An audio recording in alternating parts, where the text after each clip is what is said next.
ধানের শীষের যে কয়জন নেতা কর্মী আজও বেঁচে আছে, আজও গণতন্ত্রকে প্রতিষ্ঠিত করতে চায়, আমাদের সামনে একটি লক্ষ্য, যে কোনো মূল্যে দলের সিদ্ধান্তের পক্ষে আমরা সকলে একমত ঐক্যবদ্ধ থাকব, এই একটি শপথ।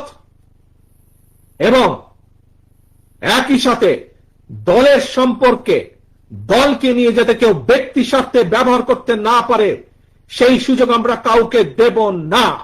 এই দুইটি শপথ কি আমরা আজ কাউন্সিলে গ্রহণ করতে পারে? ঠিক ঠিক আছে, সবাই এগ্রি করলেন, রাজি হলেন সবাই? ইনশাআল্লাহ। আল্লাহ হাফেজ। বাংলাদেশ জিন্দাবাদ, বাংলাদেশ জাতীয়তাবাদী দল জিন্দাবাদ। আসসালামু আলাইকুম। আমরা কি আজকে দুইটি প্রতিজ্ঞা গ্রহণ করতে পারি এই কাউন্সিলে? এক, যে কোনো মূল্যে দলের সিদ্ধান্তের পক্ষে আমরা সকলে একমত ঐক্যবদ্ধ থাকব, এই একটি শপথ।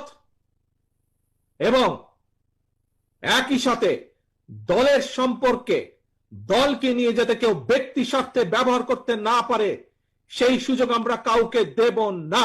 জিয়াউর রহমান বেঁচে থাকলে অনেকেই বলে বাংলাদেশের চেহারা আজকে অন্যরকম হতো। সেজন্যই তো আজকে বাংলাদেশকে যারা চায় না কখনো বাংলাদেশ উন্নতি করুক, বাংলাদেশ এগিয়ে যাক, তো তারা তখন ষড়যন্ত্র করে জিয়াউর রহমানকে এই দুনিয়া থেকে সরিয়ে দিয়ে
আমাদের দেশ, আমাদের ভবিষ্যৎ আমাদের হাতে।